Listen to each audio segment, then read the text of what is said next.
You never really hear those because it's just insane numbers. Yeah, it was one of the fastest growing e-com brands of all time, which did $200 million annually in 3 years. Do you think that's possible now in the same way? 100% it is. There's 14-year-olds doing 10 million in their first year. Yeah, how does someone practically approach that? The number one hack if you want to create a very fast e-commerce business is... Davie Fogarty is an Australian e-commerce expert who has collectively generated over $850 million in e-commerce sales. He's the youngest judge on SharkTank Australia and creates content that teaches people how to build and scale online businesses. Since I can remember, I always wanted to be successful. That just created this obsession. And it was probably less about just being successful, it was about money. I just wanted money.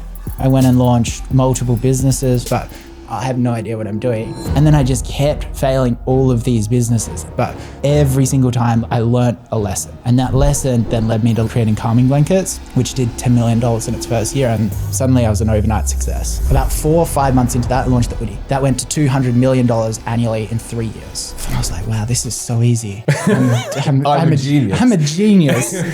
Yeah, I thought I just had this magic formula. Find products like this and scale them up. And I launched 10, 12 businesses after that all failed, all e-com businesses. Then stupidly I started taking modafinil. So it was like a stimulant to keep you awake. And then I ended up burning out and getting huge mental health issues from that. So right now, you've built huge companies, you're now on Shark Tank. You've spent a lot of time now with incredibly experienced entrepreneurs. What are the number one lessons that you've learned? If you want to maximize the amount of money you're making, you just need to... Hi everyone. Did you know that 85% of people who watch the podcast aren't even subscribed to the YouTube channel? Now, I don't like asking people to subscribe to the show, but honestly, it is the single greatest thing that you can do to help us grow our podcast. If you want us to keep bringing you these conversations, the kind of stuff that you simply cannot Google, then do us a favor. Hit the subscribe button and let me know in the comments who you want me to interview next. It helps us to grow the channel, reach more people, and get the best guests in the world. So let's get into the show. For most people who will see you online, they will see this incredible story, which is you've built huge companies, you're now on Shark Tank.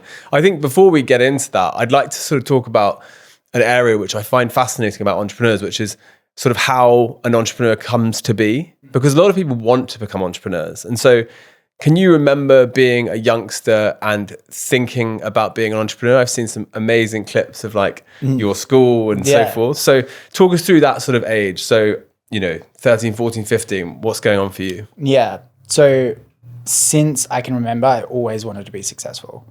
And it was probably less about just being successful, it was about money. I just wanted money. I remember in primary school, grade 7, I would bake cookies. I would jump over the fence because I lived next door, bake cookies during lunch, go up after school and sell them to teachers. And that just created this obsession. And while a lot of people, unfortunately, have a chip on their shoulder and they really come from a negative place, trying to get money, trying to prove themselves. And sure, there was an element of that to me. I had a very positive upbringing around business. My parents had a furniture business. Granted, it didn't work out. It was a small business. But the experience that I had constantly going and getting pushed around in the warehouse on the sack trucks and stuff like that with all the staff and seeing the respect that they had for my parents was such a thing that I think I wanted. So from there, I was just like, I'm just going to get rich. And then I just tried everything, literally everything. As a lot of people have seen, when I graduated in year 12, I walked up on stage and the announcer said, when he grows up, when he hits 30, he wants to be a billionaire. And that is so cringe. I got laughed at for that. But then after that, I went and launched multiple businesses, failed every single one of them until it worked. So what sort of businesses were you launching as a youngster? First business, I started to get into the gym and I went and I got singlets, and they were the Y-back singlets, the stringlets. Yeah. And they were terrible. It was like, shut up and lift. Eat big, get big. I just printed them all on there. And then I tried to sell them. Not one person bought them. Not one. It's so funny because I feel like that Gymshark was a little bit like that when it launched. Yeah, I'm sure Ben knew a little bit more than I did, to be honest. But no, I didn't have any mechanism to sell them, right? And that's when I learned that lesson, how to sell something. And then I went and I started building Instagrams. And I was like, I'm going to do a seasoning business now, a weight loss seasoning. So I was in the shed grinding up these seasonings. Mum and dad come home. I've got 2 kilos of oregano sitting there, and they're just like, "What is he doing?" And I had 6 phones lying on the couch, running my Instagrams, trying to sell these seasonings. Then all of them started breaking, right? Because I did glass vials. Right. Then I learned about product feasibility. Yeah. Then I went and did Vietnamese rolls. I loved banh mi, so I just created a store. I was starting to make a little bit of money off Instagrams. That failed miserably. I couldn't get the margin right for the product. I was making 50 cents a roll and paying staff. But I learned about unit economics and I learned about staff. And then I just kept failing all of these businesses. Every single time, like, I learned a lesson. And that lesson then led me to creating calming blankets, which did $10 million in its first year. And suddenly I was an overnight success. At the time when you were starting and launching and failing at a lot of these small businesses, what were you thinking? Were you just thinking, I have to crack the code? Or did you ever think to go get a job and have a more traditional path? I never wanted another job. Like, that just would have been... Wait, so have you ever had a job other than your parents? So interestingly enough, I went and got another job through selling watches for another business. Right. And I learned influencer marketing there, like another lesson. So yeah. But I suppose in that moment where the businesses were failing, you were like, no, I am gonna crack this. Yeah, pretty much. Wow. Pretty much. It's just that belief, right? So obviously you had run lots of different businesses. You were kind of cracking the code piece by piece as you learned from these different businesses. And then you launched Calming Blankets. Mm-hmm. And that did 10 million in its first year. Yep. And so 10 million in a year is like 800, 900K a month. Mm-hmm. Talk us through that, because you've gone from selling seasoning in glass vials to making 10 million a year selling blankets. How does that happen? Again, it's just about learning those skills. So I learnt Facebook ads, which was kind of the pillar back then. And then, also Facebook creative, just constantly learning videography, shooting my friends, wearing the product. And it was really largely thanks to the product being quite viral at this stage. It was just perfect product timing. You know, I see a lot of smarter people, especially back then, that had much slower growing businesses, but it's just because my product was so good, it just, took off. What was it that you think made it do so well? Like, if you can unpack for someone thinking, how do I get breakout growth? What were the things that made the difference? Definitely product selection, adding some virality around your product, and just riding trend waves is so important. So, you know, even the Oodie, the next business that I launched that did $200 million, it was largely because we were just riding trends. We were just picking them just before they tipped, and then just being the best possible people at Facebook ads and creative to scale it up. And do you think the same opportunity exists now? I mean, I remember Facebook ads at the time were quite wild. Yeah. Like, we used to run them. I mean, you were much smarter than me, but I used to run a company that ran Facebook ads for other companies, for predominantly e-commerce businesses. And so had a lot of the experiences of seeing people just take off. But do you think that's possible now in the same way? 100% it is. It is. Like, there's 14-year-olds launching dropshipping brands doing 10 million in their first year still.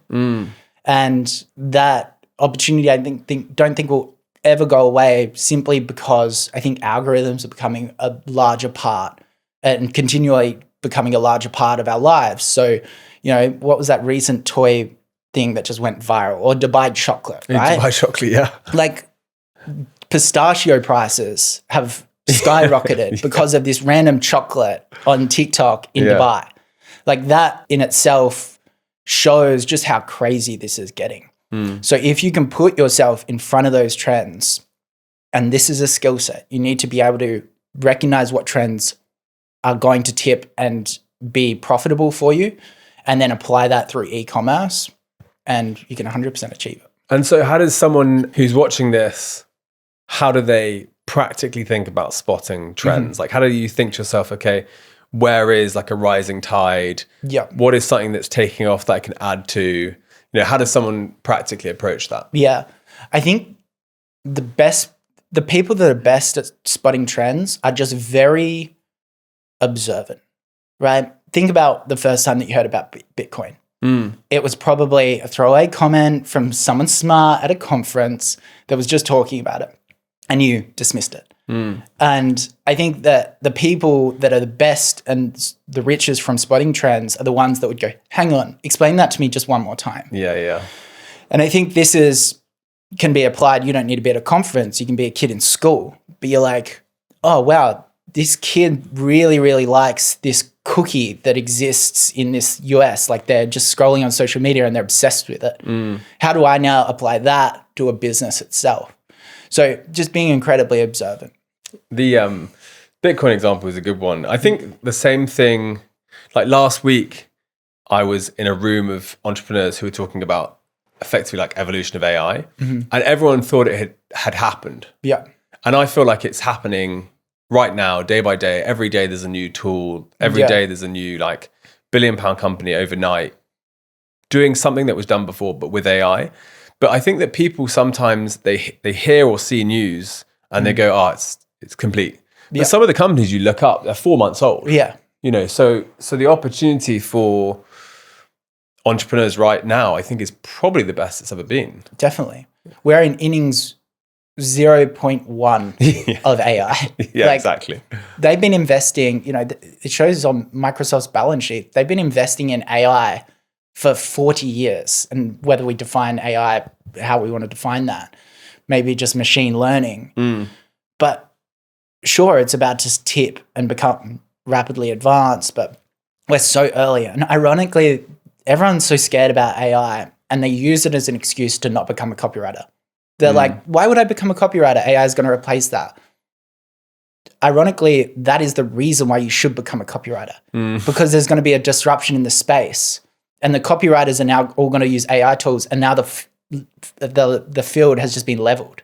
So now you can be the best copywriter that's ever existed simply because you're the one that adopts AI. Yeah. I'm not going to go start using AI for my copywriting. I still need to employ someone for that. Yeah, of course. So I think it's a cop out simply because people think that it's more advanced than it is currently, and then it won't get even more advanced than now. Listen, I know that you are loving the podcast, and trust me, the rest is incredible. But before you skip, there's £200 or $200 cash, depending on where you're based, waiting for your business. And this is no joke. As you probably know, I run multiple businesses. I'm constantly traveling. I've got teams in different time zones and currencies flying all over the place. And if I can have an app that lets me track, manage, and control everything, literally with one tap, you best believe I'm going to share it with you. It's called Revolut Business. It's one app, one login, and suddenly I can send, spend, hold 30 currencies, issue virtual cards to my team, and integrate my accountancy software directly to the app for full financial visibility. It's like having a CFO in your pocket without the salary. And here's the best part. They're giving new UK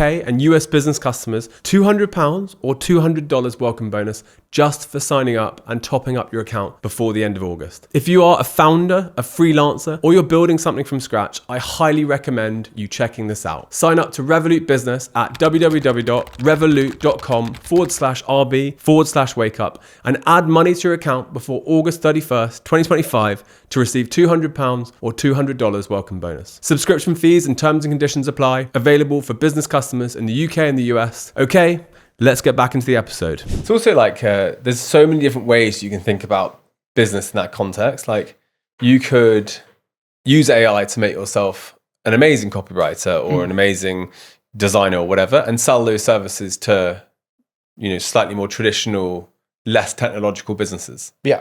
And immediately you create yourself a huge arbitrage in information because they won't know AI as well as you or the cutting edge of the market.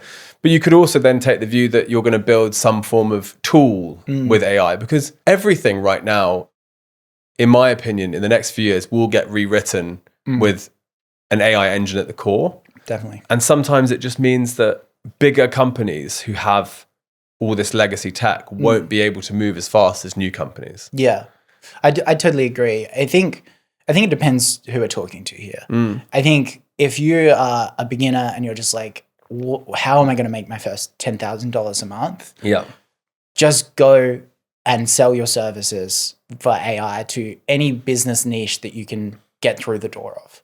Maybe understand dentistry or something like that. Just go and knock on those doors and sell the AI. And once you're embedded within those tools and providing those services, then you might see a better mousetrap around the tools. But I think everything will get rewritten for sure. And so you had the experience with the calming blankets, and that's 0 to 10 million. 0 to 10 million. Yeah. In 1 year. So I still find that astounding.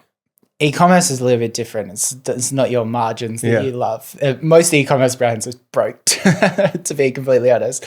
But yeah, we were doing 20, 30% net profit. So I launched the Oodie. So I launched calming blankets. That went to 10 million in its first year. About 4 or 5 months into that, I launched the Oodie. That went to $200 million annually in 3 years. I also launched Pup Naps a year after that, which did $1 million in its 7th month of business. Wow. So all 3 of these brands took off. And I was like, wow, this is so easy. I'm a genius. I'm a genius. And ask me where most of those businesses are today. They're just gone. Yeah. They're gone. I didn't sell them. Was this you on your own? This was me on my own. Yeah, I own 100% of all my businesses. And you must have been like 25. 25, 26. Yeah, 26. So yeah, I thought I just had this magic formula. Find products like this, sell them in Australia, be the best at Facebook marketing and scale them up. And that was true. What wasn't true is my ability to lead teams, to build systems, to remove myself from businesses, to lead, to build culture, to create secondary products, a product flywheel, to create a brand. They were the variables that I needed to commit to. But unfortunately, I was so committed to that first dopamine hit of getting a new product to work because I'm just like, oh, I know what's coming next. So I failed to upskill myself in the future things. And that's why I launched 10, 12 businesses after that all failed, all e-com businesses. So I kind of got a little bit too obsessed with my ability and new products. And so calming blanket, huge success. Oodie, incredible success, which I want to talk about more. And then you launched 10 other businesses at the same time. Yep. What did your life look like at the time? Were you it was crazy. Living in a factory? It was crazy. COVID hadn't quite hit them, but I also launched a business for my parents because their furniture business went down. So I was like, I'll take this online. So I had that one as well. So my weeks would look like I would go to the warehouse, work with the customer service team, work on the Facebook creatives. I was still shooting all of the ads. And then I would go to a warehouse sale where I'd sell furniture on the weekends. And it was just go, 12, 14-hour days every single day. And then I ended up burning out and getting huge mental health issues from that. So, but yeah, it was chaos. I wouldn't trade it for the world though. Like you can probably remember your early days. It's just like, when I say that I got so many health issues and so many problems from it, people are like, they use that as a cop-out. They're like, this is why I never want to run a business. It's like becoming rich and fulfilled through that is worth probably 99% of the prices that you would have to pay. It is funny. I mean, I would say, yeah. So what you're saying is that sometimes people will look at the pain and the sacrifice of entrepreneurship and they'll use that as a reason to say I won't do it, which I think is really common. I think what people misunderstand sometimes is that the challenges that you put yourself through arm you and improve you and make you stronger and more capable to deal with hard things. And now, if you were to go back and deal with those problems, you'd be fine. It's just, we have bigger problems. Exactly. Now it's like $20 million of stock is seized. And I'm just like, oh, you'll figure it out. It's all good. It helps when you have a house though, paid off and you have a bit of cash. This is what I think that we often forget when we become a bit more comfortable is like, we were fighting for everything. Like we didn't have any money to fall back on. It was like, if this went out under, not only would we be confused about where we would be sleeping that night, but also confused about what our identity actually is. And now if I fail a business, my identity is fine. Like I know what I've achieved. I know who I am. And I can, obviously still sleep in my nice house. Yeah. The health challenges, what did that manifest itself as? And also, where are we in the journey? Because The one that always stands out is Oodie Yeah. because it's just insane numbers. Yeah. You know, you never really hear those numbers. It's crazy. It was one of the fastest growing e-com brands of all time. Yeah. Yeah. So 200 million a year it was doing. Yeah, in its third year. Yeah. And that was just selling Oodies. It was just the wearable blanket. Like we had maybe 5 million of other product revenue in that. It was just crazy. So yeah, Oodie did quite well in those years. We probably could have done an extra maybe 30% revenue, maybe even up to 50%, but we were just out of stock because it was COVID. And I didn't know what I was doing still at that stage. This is second or third year in, as I said. So that was interesting. I wanted to do a multiple arbitrage, acquire a bunch of businesses, IPO, because a lot of people were IPOing during COVID. Even e-com brands, they were kind of Like darling roll-ups child. and Yeah. So that's what I was going for. And then, I got COVID. I was getting sued for something very, very stupid that I shouldn't have been getting sued for. My lawyer just made a mistake on a piece of paperwork, which opened me up for liability. And then I was pretty much just pushing everything. I started YouTube. Then I started taking modafinil, like to get myself. For those that don't know, what is modafinil? I don't even know what it is. That's how bad it is. It was like a stimulant. It's just basically It's like an it's like an ADHD ADHD drug to keep you awake. And then I took it the whole way through university. Yeah. And then I was smashing caffeine. I would have had like 10 coffees a day. And then I was also started like nicotine as well, vaping, like nicotine gum, everything. So all of that plus all of my work. Because, you know, when you're young, you're made of rubber and glue. And people say that, you know, they're different. And I thought I was different. I was like, people with anxiety, people with panic attacks, you are mentally weak. You're not strong. And and I'm like, I am strong. So I will never have this. And then obviously I managed to break myself. And that manifested itself as a panic attack. I had to fire 30, 40 staff because the businesses started going down at the same period that I was getting sued, all of that kind of stuff. So it all just kind of came to a head. And then I was like, what is this? Went to the doctor. He was like, anxiety. I was like, no, it's not. Like, I've got a heart condition or something like that. No, I'm actually dying. And then, I'm actually dying. Like, just give me a pill, send me on my way. I'll stop taking modafinil. That's fine. But then, it just created panic attacks. And then I had to slow down and learn what was really important. Yeah. What does that period look like? So you're, because I do actually, I have been through an identical period. Really? Yeah, like horrendous panic attacks. Yeah. Bad rashes, can't wake up in the morning. Yeah. How long does that last? I think it's still going. Yeah, I got in the elevator with my team the other day with Oodie, and it was just a lot of things had gotten to me that past couple of weeks, which it takes a lot to get to me now. And I got in the elevator and I was just like, I didn't know I had panic attacks in elevators, but I had one straight away. Yeah. And I had to jump out of the elevator to avoid them seeing it. And I don't think it ever goes away. Yeah. It's just something that gets managed. My period after that happened, it was just this relentless desire to get back to what I was. And I think that that's the wrong way to look at it. I think back to being the machine. Back to the machine, because that was my identity, right? Like I wanted to be a billionaire, that kind of stuff. And I think chasing that, trying to get back was also because that's trying to control. It's not accepting. And I think that made it a lot worse. So I just looked for answers. I would do extreme diets. I would just, pretty much stop certain things. Like I did the carnivore diet strictly for like 6 to 12 months, which by the way did help. And I wouldn't see friends. I would just basically meditate all the time. Like I just tried everything. But I tried medication as well. That didn't work for me. It might work for some other people. But just looking for answers really. And I suppose, you said it at the beginning, but you're looking back on the worst of it. You're still happy it happened. Yeah. And you're, I suppose, willing to push through that pain for the outcome. 100%. Yeah. 100%. I wouldn't trade my life for any of the hard things. I've made mistakes, but the reward is just so good. And that reward isn't just the planes. It isn't just the boats. It's the being able to help and provide for your family, as well as being able to have purpose and drive in life. It's just so important.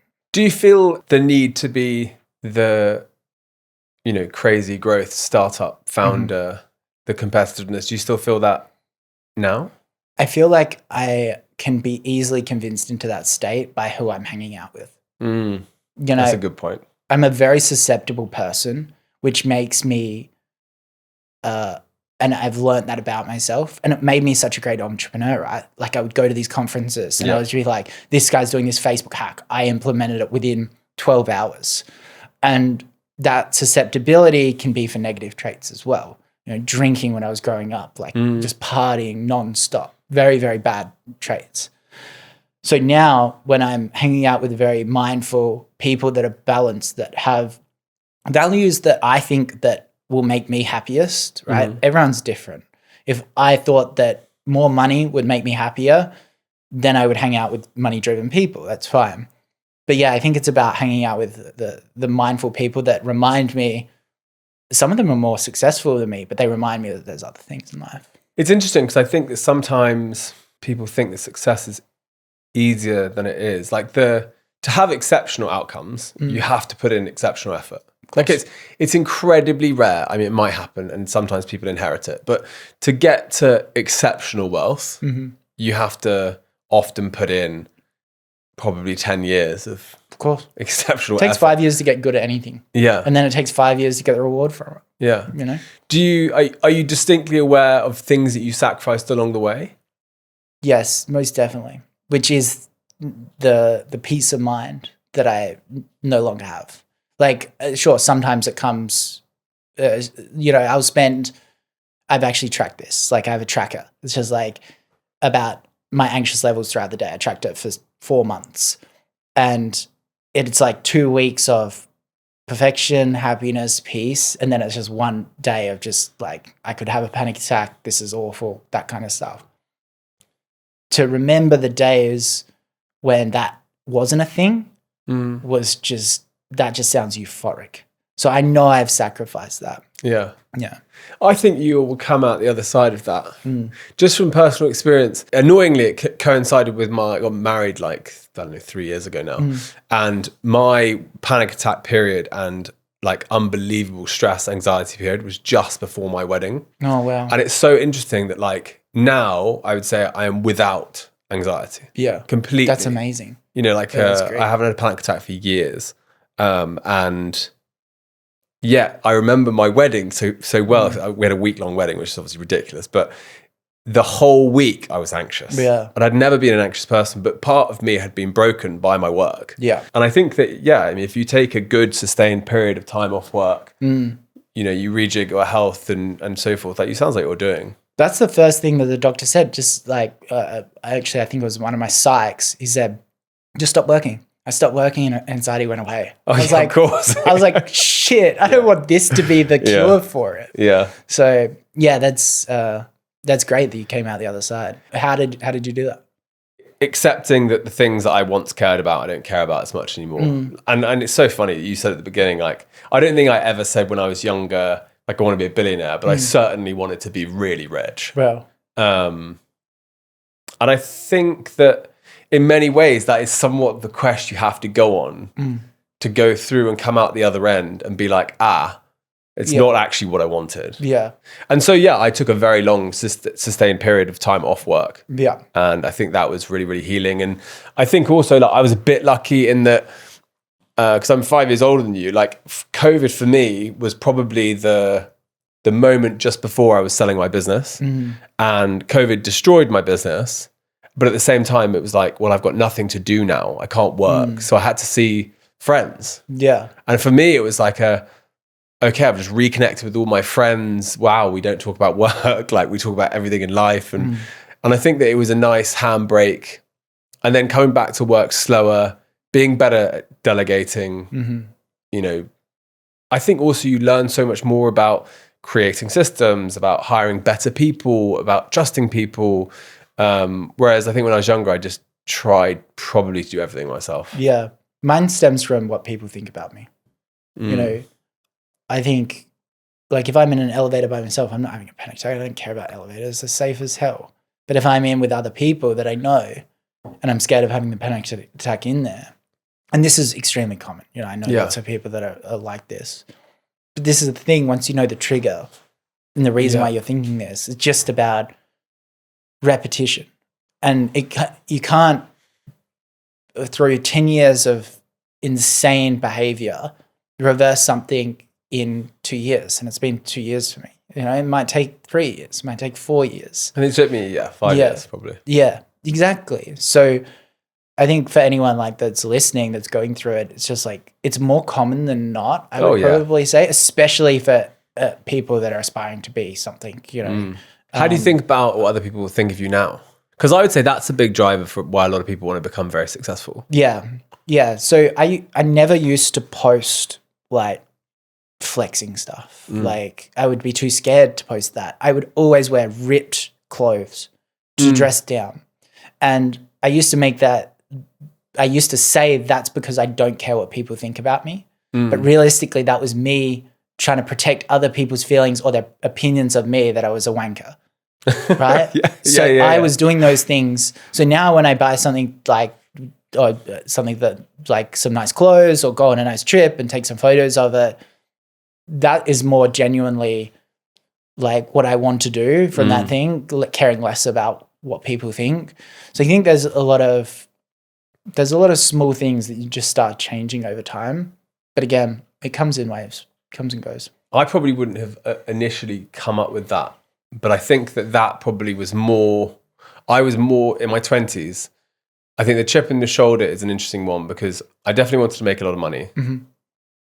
But I also, the minute I became an entrepreneur, it was actually greeted quite negatively by everyone around me, as it often is. Interesting. Yeah. And as a result, I wanted to prove to everyone how much of a good decision it had been for me to become an entrepreneur. And so I feel like that drove insane work. Yeah. You know, to prove everyone wrong. Yeah, 100%. And your drivers change. Initially, your driver is to prove everyone wrong. And then it becomes more of a mission-based drive. It's intrinsic reward rather than extrinsic reward. And that's the transition I'm going through at the moment. Sure, it's hard when I see a lot of my friends making 50 million EBITDA a year, and I'm just like, I know I could do that. The competitive drive kicks in. But I know that isn't the best path for me. Yeah, and also, I mean, you're 30. I mean, it's like you have so much time. Yeah. You know, I can't even conceptualize what's happened in the last 5 years since I sold my company, my first company.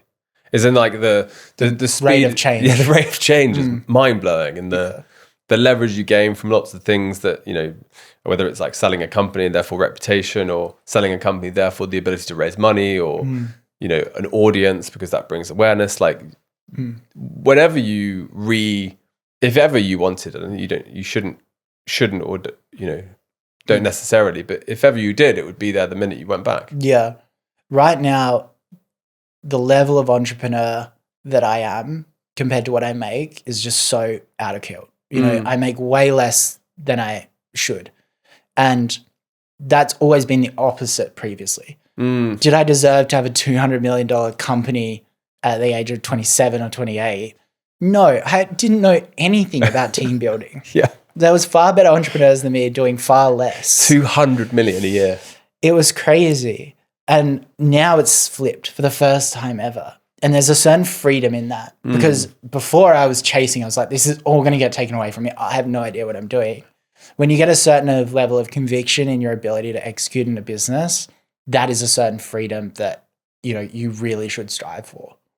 And so let's unpack the Oodie story for a second. So you launch, was the takeoff rapid from the moment you launched? Yeah. Yeah, we would upload just engagement posts and I was boosting posts, and it would get 12 return on ad spend. It was just a photo of like my mum in the product. Right. It was just product timing. It's just so important. And this is the number one hack if you want to create a very fast e-commerce business is find a market that isn't selling a really, really trending product. If you can find a market, because people are problem aware, they're even product aware, but they're not brand aware. And therefore you can get into that state of mind, and it's just easy to convert customers because you don't have to warm them up. They already want the product. They just can't buy it anywhere. So that's why that took off.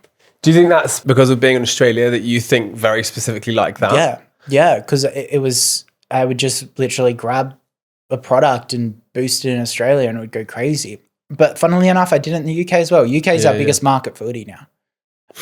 So UK, it's so cold because everyone launches their brand in the US, then they go to Canada, then they go to Europe or UK and Australia. I went the opposite. I went Australia, then UK, then Europe, then Canada, then US.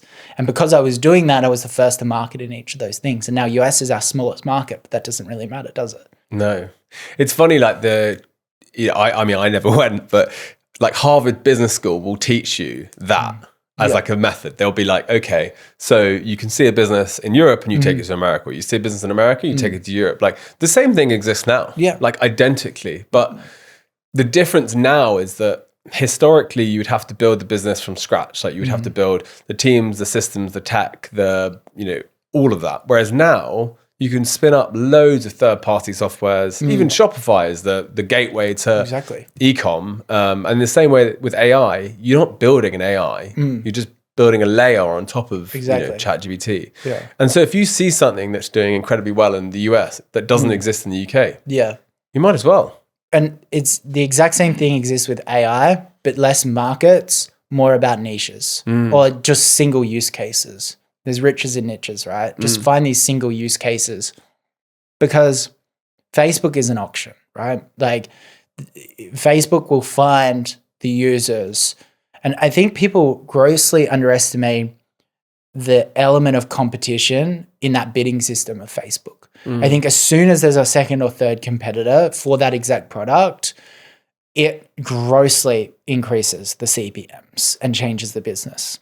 So this is where those niches really, really find those pockets that are just completely underserved. And that's where you just get those crazy results initially. So focus on a product that does well in a different market, bring it to a market that doesn't have it, and run it for as long as it's not overcrowded. Yeah. Run it, get the team in place, build the brand on the layer of that product, make sure the product actually serves a certain function and build that brand around that function. For Oodie, it's comfort. Then add secondary products that are probably more evergreen. So this year, I think we'll do 50 million through our, sleep teas, which is our nighties, our dressing gowns, our bath Oodies. Oodie is declining at a rapid rate. That's what I'm having to deal with at the moment. The Oodie, the wearable blanket.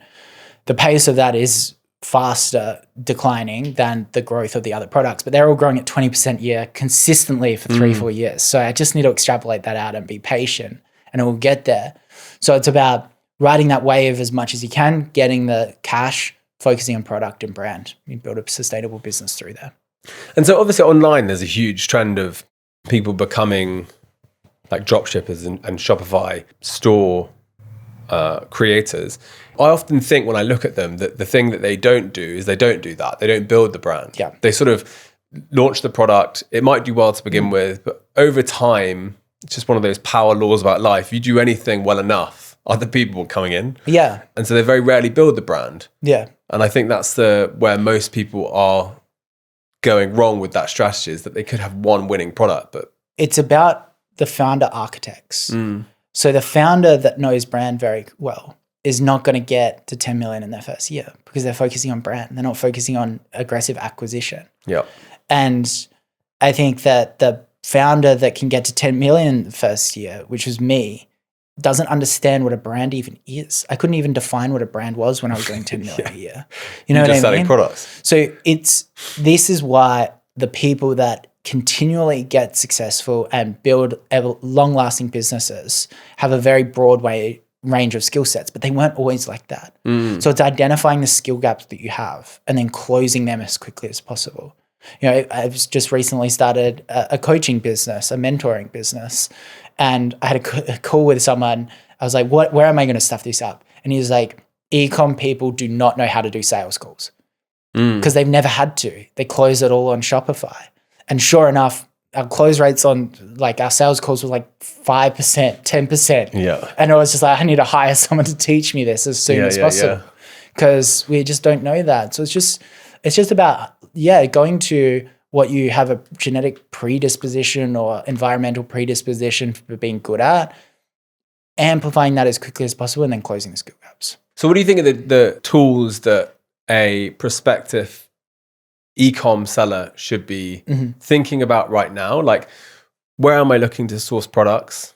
I don't know, are there things that I can look at that's going to sort of index products anywhere? Are there any tools that you know that's going to check trends or and then what does my stack look like to build a business in e-com these days? Yeah. So I filmed a full 11-hour course on this. So it's free. You can just go onto YouTube, right? Millionaires by Davie, and it'll be there. You don't even need to sign up. But the first step is finding the product. You can use my tool. It's called Trend Rocket. Or if you don't want to use that, it gives other alternatives. There's like Exploding Topics. That's a really cool one. There's something called Mania as well that scrapes ad libraries. All three of those tools will be great for you. There's also some free tools, like you can just go into the Facebook ads library, just see what's scaling there. Then go and build out their positioning and what these other brands are selling it for. Maybe it's a TENS device, which creates electric shocks, right? For period pain.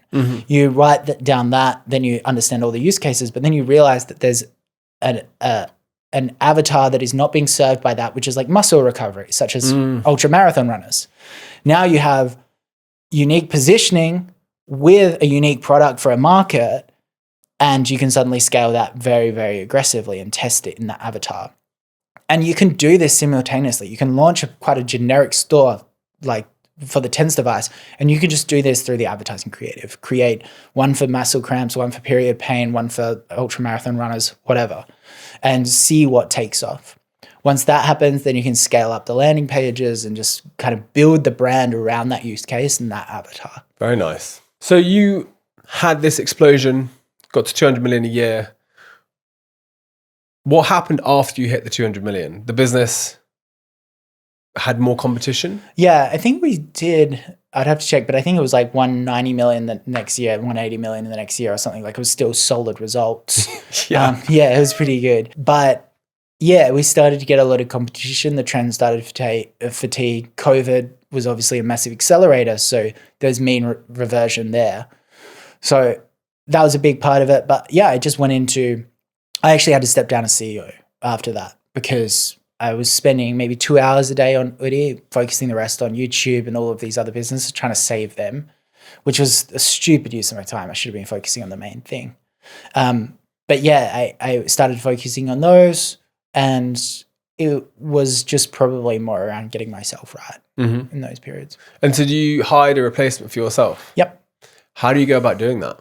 There's lots of ways. You can either hire internal, which is a lower risk hire because you know the person that you're going to get, or you can hire someone that is external, and you should probably be using a recruiter for that. Or someone that you know really well, such as a friend, and you can trial people in certain ways. So it's all about listing out the exact archetype that you think that the business needs. The main mistake that you can probably make is hiring too opposite to you. Which I don't think I did that, but there was an element of she's very operational, I'm very marketing, the business needs an operational side of things. I lucked out because she is obviously very good at marketing as well. So, but I wasn't looking at that component, and I think I could have gone really wrong there, and I've seen people do that. So we're often attracted to the traits that we don't have. But realistically, the business got to where it is by you having those traits. So that's why it's actually can be such a big cancer for the business because you're just sacrificing the main thing that made it successful. So yeah, and then just go through that process. If you can trial them for 6 months, that's obviously ideal. And how did the business perform once you put a new CEO in? And what year is this? Yeah, so I'm going to get these mixed up, but this was probably the year after the $200 million year. So again, doing decent numbers. It started to find stability, but we had some really big mistakes that we made. So at this point, I think I had an offer for $130 million for the business. Wow. that I was considering going through, and we went through all the due diligence and stuff like that. And then because we used a certain 4PL, they failed to sign all this paperwork in a certain region, or it was actually just one piece of paperwork. And then all of our goods got seized on Black Friday. Oh, wow. And Black Friday is where we make 80% of our profits, like through those 2 months. So that blew up that deal. And then even the year after, we had a similar issue on Black Friday where we couldn't ship out. So we've never actually had a proper trade period during those things, which caused a lot of issues there. But yeah, the business, as I said, has been declining, but I don't think that that's a representation of like me not being the CEO. I think there's so much negative inertia based on how quick it was a trend. What goes up fast must come down fast. And as I said, there's a lot of green shoots there as well. Amazing. The thing that I think a lot of people now know you for is Shark Tank. How did that come about?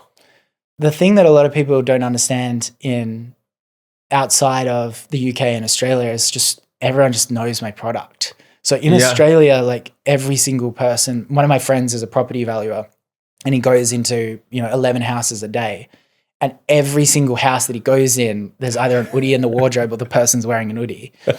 One time he walked in and there was a guy wearing an Oodie watching one of my videos in Australia. So that's why I got the call up there. I was the youngest ever shark, and there's people with bigger businesses than me. But I think it was just because our product brought so much joy and happiness, and it became a bit of a brand household name, that I got that opportunity. And, I'm incredibly thankful for it, meeting that crew and learning how the TV industry works. It's amazing.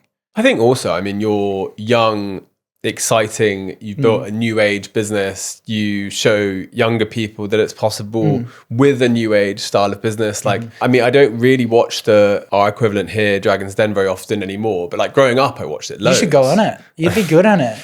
I will need to work on my pitch. Yeah, you'd be great on it. The challenge, I suppose, I have with the traditional business models is that they're not that representative of businesses people want to build now. Yeah. And so I think when I saw that you had become a shark, I was like, that's amazing. Yeah. It's a bit like Steve Bartlett becoming a dragon. Like, exactly. It's representative of what people are focused on today. Yeah. So how was your first day on Shark Tank? Funnily enough, the panic attack started, I think it was 6 to 12 months before that. It was pretty close. So I was sitting out in the backyard with my parents and like, I don't think you should do this. I think you need to say no to this opportunity. Wow. And that was just like, because for me, I'm never going to let anxiety rule my life. Like if I'm feeling anxious, I'm in the right place. Like I'm just going to keep throwing myself into that, those situations, not from a toxic point, but more from like, I know that exposure therapy is the best way to handle this and grow past this at this stage. And exposure therapy is exposing yourself to putting yourself in that situation and realizing it's not going to be the end of the world. You have a panic attack, it's TV, they just cut it, right? Like it's just not a big deal. So it's not live, is it? It's not live. No, it's not live. And even if it was live, you just give yourself permission to make the mistake, right? So I ended up saying yes to that opportunity, and first day was good. We got on a call, and I've been watching Robert Herjavec since school. Yeah. And he got on the call, and I thought he was going to be like a coach or a consultant for the thing. And he gets on and he's like, I'm so excited. I'm going to pitch with you guys. Like, I'm going to work with you guys. And I was like, this is so cool. So yeah, I was a bit starstruck with him. And yeah, we basically did the makeup and we all sucked, obviously. Like we just were all terrible. We didn't know when to speak over each other, and when to jump in or how to pull out the story from someone. What even was the story for the pitch? And it took a good week of 12-hour days, 12 pitches, and then we got it. And then after that, week 2, we were just, working really well. What's the most memorable pitch on Shark Tank? That's a good one. I don't want to speak negatively about anyone, but they all come to mind. What, the bad ones come to mind? Yeah, the bad ones come to mind for sure. There was one guy, and he came on, he was a really lovely guy, and he was pitching his AI school software to teach you using AI. And it was so complex. Like, we were scratching our head. And at the end of the pitch, Robert went, okay, he got up, he stood, went over, moved him over and gave his pitch to us and nailed it. Like absolutely drained it. It was like, this is a wrapper on ChatGPT. It's going to be used for this. I just need a small bit of funding and we're going to go. And this is why I'm the person to win. And everyone was like, we want to invest in Robert.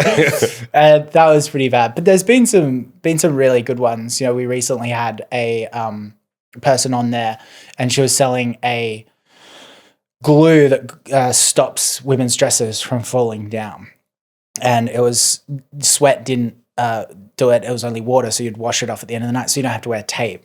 And she came on, she was just recently like a project manager, had no experience in e-com, had already got into all of these different service stations and pharmacies. She asked for the perfect amount of money. Everyone was fighting over her. And then just shortly after that, she raised at a $10 million valuation like a week later. And I think that shows the contrast of what we're dealing with here. The vast majority is people like we were talking before we started filming this, me and you when we first started. We have no idea what we're doing. We've got something there, but we're just going to need so much work, and you just see that. So you try not to judge people too much about it. Yeah. So she had a product that raised at a 10 million valuation after a week after Shark Tank. Yeah, it was. I think it was maybe a couple of months after. Wow. Yeah. And were you were an investor in that? I was, but she ended up not going with that investment because she obviously got 5 times the valuation that was on the show. Wow. Yeah. So that's incredible. Yeah, didn't need us on that one, I think. What's your most successful deal on the Shark Tank? At the moment, it would probably be, I recently invested in a kids shampoo, and I love that niche. They have a huge exit valuation, so if we can do anything there, it would be a great outcome. I launched it on e-com, and within the first 2 months, it was doing 150 grand a month. Which was really good for that space. So she's pretty ecstatic about that. And she's selling out all the time. So yeah, I think we will have a $3-4 million e-com business just for that business there. Wow. And she's already got retail exposure as well. So I think that will have a big exit. But these businesses take so long. E-com especially 5 to 7 years is like, that's okay. I wouldn't expect some of them might take 9 years to pay off, and that's part of the journey. You said something there which was exit valuation. Can you break that down for people listening? What does that mean? How does it work with e-commerce businesses? Yeah. So e-commerce businesses previously had incredible exit multiples simply because the private equity and the retail investors in the stock market assumed that it was probably a business that was a done deal. Like it was just like e-com, we're going to cut out the middleman. We're going to, we don't need retail storefront. That's fixed cost. It's going to cause issues. And everyone's like, e-commerce is the future. What they found out is the very low barriers to entry and simplified business model. It just makes it ripe for disruption, right? And that's why the vast majority of the e-com brands that listed have all gone down. And with that, it brings down someone like me that would have to sell their business as well. So, a drop shipping brand is going to get 1 to 2 times EBITDA. A e-com brand might get 3 to 6 times EBITDA if it's a non kind of replenishable subscription-based product, such as beauty, such as supplements, those kind of things. And then you get some brands that have retail distribution, that have a clear product flywheel, that have a crazy brand and following, that will get, 3-5 times revenue, 30 times EBITDA, those kind of outlier results. But it's really important for brands to not look at those outlier results and assume that they have that business. Yeah. Also, the market timing matters so much, doesn't it? So much. I mean, I sold my agency. I don't mind admitting this publicly, but I sold my agency in 2021. It was like the best time ever to sell. Yeah. And so we got 11 times our profit. Yeah. Which for an agency is like absurd. Yeah, that's high. We were. It's usually 6-ish, isn't it? Yeah. I mean, again, it's like you say, there's some there's some nuance to it. You know, you can have an ordinary like design and build web or app agency that might get sort of 3 to 5 times if they're small. Then if you have like recurring revenue, your multiplier is going to go up. If you have recurring revenue on long-term contracts that someone can say, oh, I can see where the revenue will be at in 9 months, it goes up. If you're much bigger, it goes up quite a lot. If you have incredible clients, very hard to get clients, it goes up. So we were the leading agency for luxury brands in the world. Like we had Bugatti, Aston Martin, Ritz, Harrods, Sunseeker, the NetJets. We had like everyone in luxury, 90% retained revenue. And from COVID to a year and a half after COVID, we 2.5 times the business. Yeah. So we were on like a massive up, retained revenue. What happened after you sold to the business? They killed it. So it's probably the perfect model. Yeah. I mean, they killed it. It's so funny. They were a very traditional group of people who we didn't actually get along. You know, like it's like quite well known we all didn't get along. But I think they're good at business. And they took what we had, which was like a very unique, incredibly well-positioned agency for, you know, luxury digital marketing. And they blasted it out to their network. They gave scale to it, and they won some unreal contracts in our earn-out year. And so our earn-out was amazing. That's great. Because the first year we went in, we were doing crazy profit, doing really well. But then the second year, they won like individual contracts that were bigger than the whole agency. Wow. That's awesome. And so we were very lucky. Yeah. You know, we ran a great business, but our timing was I think the foundations of the business need to be there to win that, right? Totally. You shouldn't be thinking about exit multiples when you're a beginner. And I think you shouldn't be thinking about exiting your business. All you're trying to do is to create cash flow and to learn as many lessons as quickly as possible. Once you're an advanced entrepreneur, then suddenly you can start thinking about these higher enterprise value exits, simply because generally they're based out of strong merit. They're harder to get into. It's harder to sell something with higher LTV because more people want to do it, more experienced entrepreneurs want to do it, but you're becoming more experienced. So I think it's just this progression where you start investing in yourself in terms of more aggressive opportunities. Your journey is amazing in the sense that you actually did the like crazy product experimentation as a youngster and then had a mad breakthrough when you were young. Yeah. I mean, that's irregular. You know, you're an outlier, but what you were doing is what I would advise everyone to do. Like, look at products, experiment, try and make money. Yeah. You know, I feel like in the last 4 or 5 years, people got quite obsessed with investment. Investment was quite common. You know, there was a lot of money around post-COVID, very liquid sort of world, and everyone was raising loads of money and forgot about actually making money. You know, so if you're young, I would say like, it's hard to model very big companies because they're actually really complex to start. Definitely. And they're really hard to run. Yeah. I think it's very seductive when you realize that these private equity people are just doing fancy number work and printing $100 million in a year. And it's like, why am I working so hard? And it's similar to crypto and meme coins. It's just like, why am I working so hard when this guy makes 50 mil last quarter of trading this frog coin? And I think when you start thinking like that, it really takes your eye off the ball, because what they do, it's not easy. No. They are some of the smartest people in the world. That's why they're there. And I think that you just need to keep your eyes on the prize, and just, if you want to maximize the amount of money you're making, do whatever you are good at for an insane period of time and you'll become the best in the world. That's if you want to maximize money. If you get bored and you want other fulfillment, do something else. Yeah, it's just not going to happen quickly. I mean, you might have a spike in a short period of time, but it's not going to happen. Like, my agency took 10 years. From 21 years old to 30.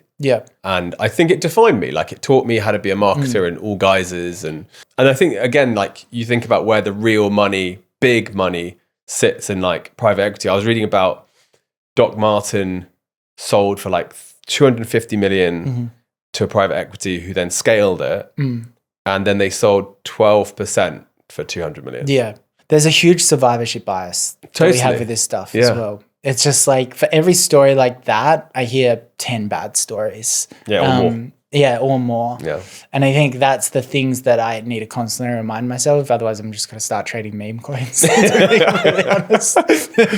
But I think that would appeal less to you now because you care less about just the money. Yeah. Right? Yeah, as in you're probably similar to me. Like I'm very interested in business and businesses and complex problems and whatever, not necessarily just the money. Whereas when I was younger, I think crypto could have been my downfall. Yeah.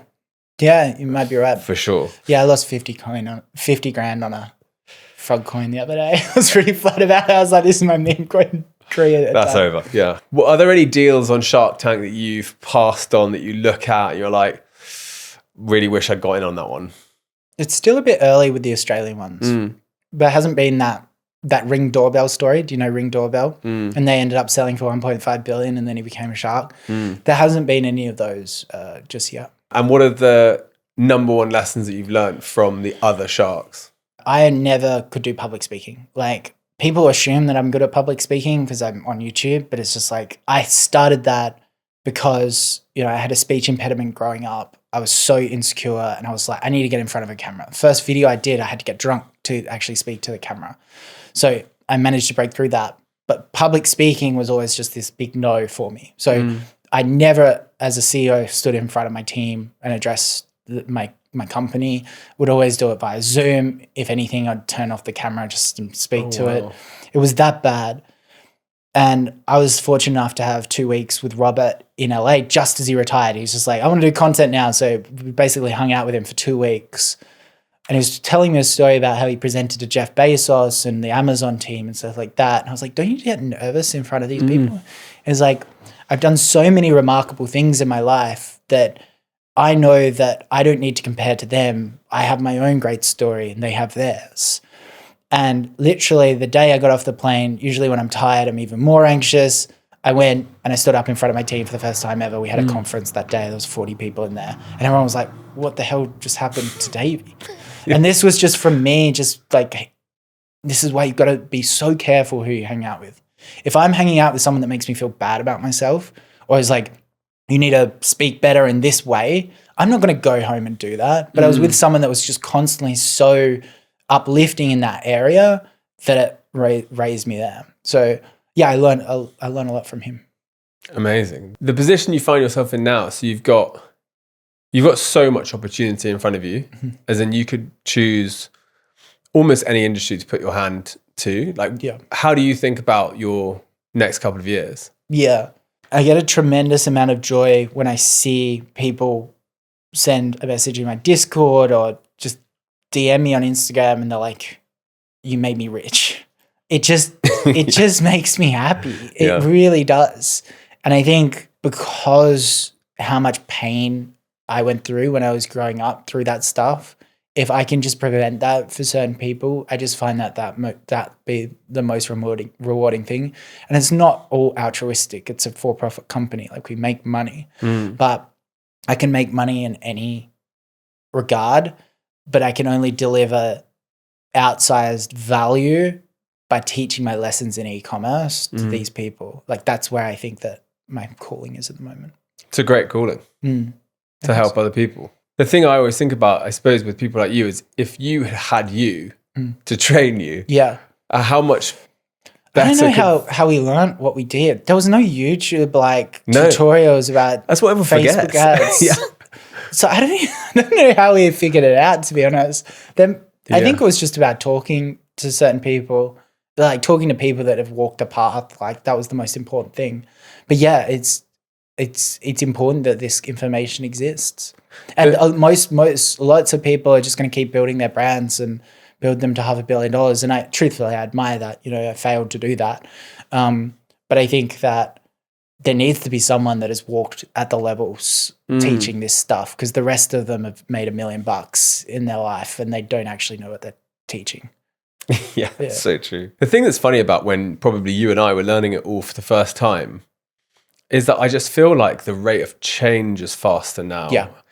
And I think it's like I think it's educational content.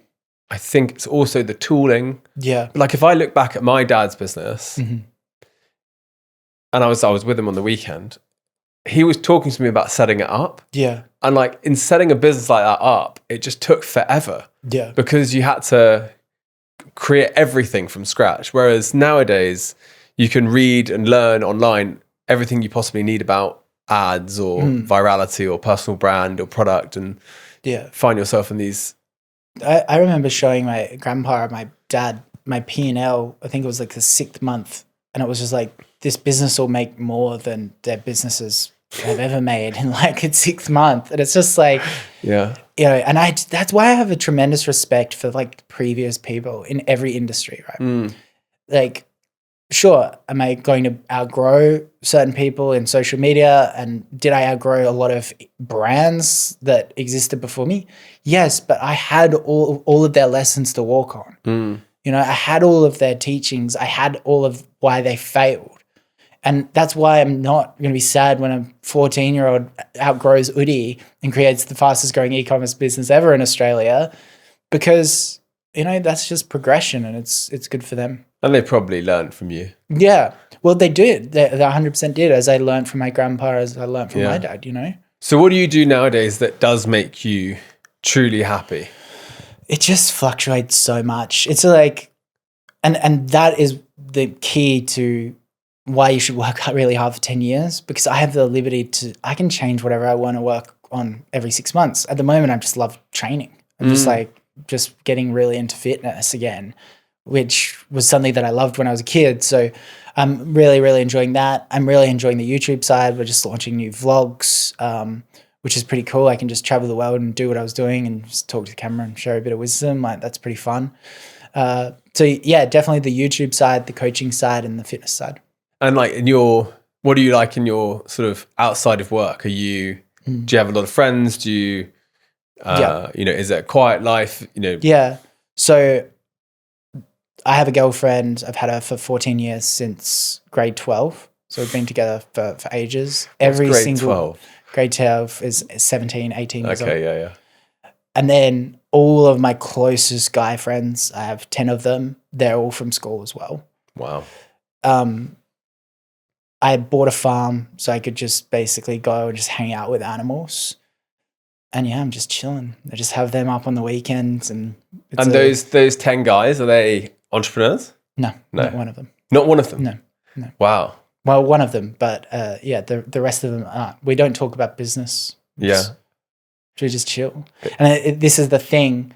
The people that were with you when you had nothing will be with you when you have nothing in the future. And there's a tremendous amount of respect and unconditional love that is a two-way street there. I'd say the exact same. Like my friends outside of work, I don't really know what they do, like in terms of their actual jobs. Yeah. I don't, I know roughly what they do. Like I know they might be a lawyer, couldn't tell you the company they work for, how senior they are, anything like that. And the only reason they know more about what I do is because a lot of it's public. Yeah. But they don't care. Yeah, exactly. It's not a conversation. Man, they just sit there and they talk about sport. And I just sit there and I don't watch sport. And I just go, yep. And I'm just drinking a beer and I'm just hanging out with them. Yeah. And there's no need for me to be anyone that I'm not there. And I think that that's a tremendous amount of safety, but also, peace. So you've been very fortunate in that you've spent a lot of time now with incredibly experienced entrepreneurs, like a lot of billionaires as well. What do you think, like from a habit perspective, you've learned from how they operate? The main thing about billionaires is that they all have just been doing it for so long and they haven't relented in their ambition to just create money. Like, I have no doubt I could be a billionaire. I have a high degree of conviction that I'm not going to be a billionaire simply because I'm chilling in my farm with my girlfriend and raising animals right now, right? Yeah. So it's just like, billionaires are boring. They just want money and they continually just chase money. And that is probably the only common denominator. They're hardworking to create money over long periods of time. Sure, some of them are insane at product. Sure, some of them will work 14 hours doing biohacking Like there's so many differences between all of the ones that I've met that I've realized that there's only that one common denominator. It's actually so true. And I also think it's like, why are people so obsessed with becoming a billionaire? I understand like when you're like 13, 14 years old and you don't quite know, but there is so much more meaning and enjoyment to life to, you know, not doing those things. Yeah. Even if you have your house fully paid off and you have 10 million in the bank and you have a cash flowing business, you don't need anything else. You are sweet. And this is where a lot of people get kind of confused about people that have billions of dollars that are doing maybe something unethical, like, or like Trump getting shot at. I don't think he's doing that for money, because I think he has enough money. I don't want to get political about it, but it's just like a lot of the actions that like billionaires will take, I don't think it's about money anymore. I think it's about ego and curiosity, which is linked to the money, I guess. Yeah, dropping the ego it's as in stopping caring what other people think about you that I would say that, by the way, is that you asked why I think I feel a lot better in life these days, less anxious, and so forth. I'd say that the two things that I focus a lot of my time on is being 100% truthful. Like, you know, never deviating from 100% of the truth. And I feel like when I was in my 20s and coming up, I would definitely be like fake it till you make it type person. Whereas I feel like living 100% in the truth means that you're never worried once about what you say. You might annoy people with the truth, but it is definitely the truth. And then the other one is practicing confronting yourself as to why you care about what other people think. And the more you do that, the more you sort of realize that the reason you cared about why they care about you is sort of irrelevant. The fake it till you make it thing's interesting. I think often when I'm in a state of anxiousness, I'll sometimes just be so relentless in terms of comments about how good I am. Right? And I, you know, they're thoughts, they're not beliefs, because I wouldn't be anxious and care and insecure about what people think of me if I actually thought these things. But they can put me in a state of, I am good enough and I don't need to worry about these people, what these people think, by just saying like, you've done this, you're great, blah, blah, blah. And that's where I think the fake it till you make it, providing that it's not malicious or taking advantage in a zero-sum game for other people, can actually be really effective. Oh, totally. Yeah. I mean, out of my friends who are entrepreneurs, everyone exhibited an element of that growing up. 100%. You know, like a push, whether it was to win clients, whether it was to build an audience, whether it was to close a deal, whatever it was, you know, a bit of exaggeration is very natural. And a lot of the time you do end up growing into it. And often surpassing it. And I think that, I mean, it just becomes, you start caring about different things. But I think if you intentionally try and get yourself to care about the things, you get there faster. I agree. But I just wanted to end on, I think a great bit of advice that you give is that following your passion is actually the wrong thing to do up front. And I think a lot of billionaire advice is follow your passion. But I think that you're right. I don't know if that is good practical advice for young people to do to make money. Billionaires say follow your passion because they are already successful and they have the liberty of following their passion. When you are first starting, if you follow your passion and don't become successful, suddenly you are unable to continue doing your passion because it's making you unsuccessful. So what you need to do is become passionate about success, that first sale, that first bit of profit. And then eventually you'll have so much money that you can be passionate and pursue whatever, because it's not about money anymore. Well, dude, thank you very much for coming on the show. No, thank you. It was awesome.